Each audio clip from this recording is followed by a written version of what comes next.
रामायण त्याग का प्रतीक है।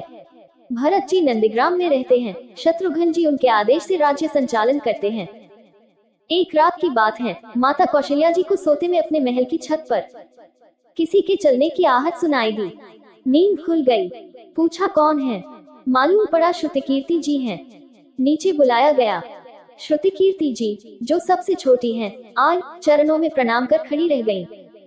माता कौशल्या जी ने पूछा, श्रुति, इतनी रात को अकेली छत पर क्या कर रही हो बिटिया? क्या नींद नहीं आ रही? शत्रुघ्न कहाँ है? श्रुतिकीर्ति की आंखें भर आई, माँ की छाती से चिपक गोद में सिमट गई, बोली, माँ उन्हें तो देखे हुए 13 वर्ष हो गए। उफ! कौशल्या जी का हृदय कांप गया। तुरंत आवाज लगी, सेवक दौड़े आए। आधी रात ही पालकी तैयार हुई। आज शत्रुघ्न जी की खोज होगी। माँ चली। आपको मालूम है शत्रुघ्न जी कहाँ मिले? अयोध्या जी के जिस दरवाजे के बाहर भरत जी नंदीग्राम में तपस्वी होकर रहते हैं, उसी दरवाजे के भीतर एक पत्थर की शिला है। उसी शिला पर अपनी बांह का तकिया बनाकर लेटे मिले। माँ सिराहने बैठ गईं, बालों में हाथ फिराया तो शत्रुघ्न जी ने आंखें खोली। माँ उठे, चरणों में गिरे। माँ, आपने क्यों कष्ट किया? मुझे बुलवा लिया होता।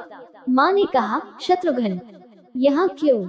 शत्रुघ्न जी की रुलाई फूट पड़ी। बोले, माँ, भैया राम जी पिताजी की आज्ञा से वन चले गए। भैया लक्ष्मण जी उनके पीछे चले गए। भैया भरत जी भी नंदीग्राम में हैं। क्या ये महल, ये रथ, ये राजसी वस्त्र विधाता ने मेरे ही लिए बनाए हैं?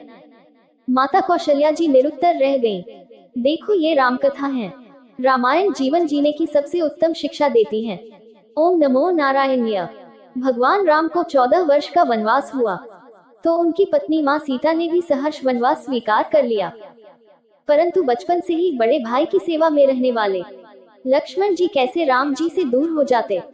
माता सुमित्रा से तो उन्होंने आज्ञा ले ली थी वन जाने की, परंतु जब पत्नी उर्मिला के कक्ष की ओर बढ़ रहे थे तो सोच रहे थे कि माँ ने तो आज्ञा दे दी, परंतु उर्मिला को कैसे समझाऊंगा, क्या कहूंगा?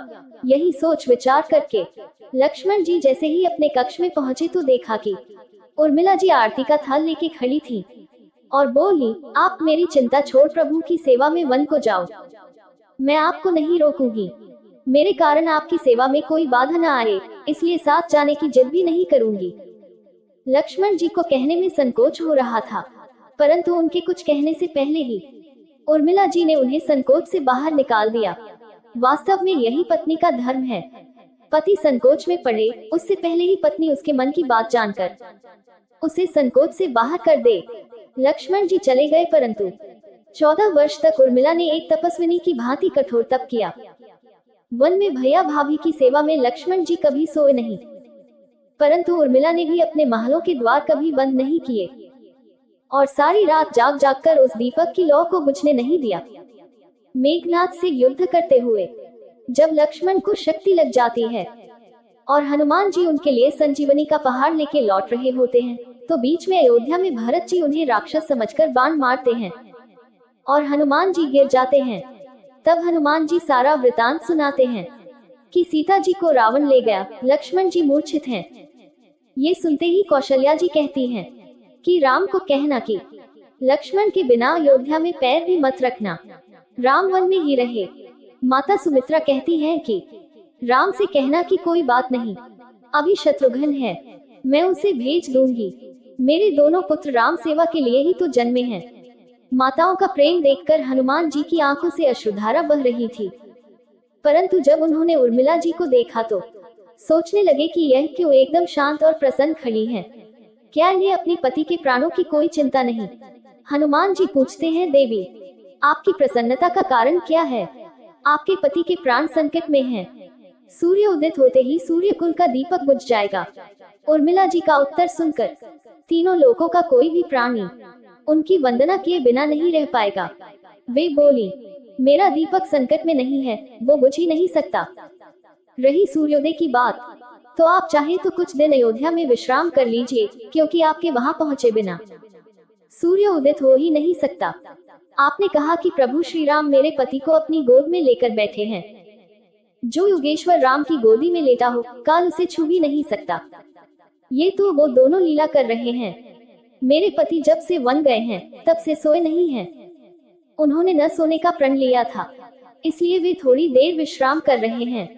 और जब भगवान की गोद मिल गई तो थोड़ा विश्राम ज्यादा हो गया। वे उठ जाएंगे। और शक्ति मेरे पति को लगी ही नहीं, शक्ति तो राम जी को लगी है।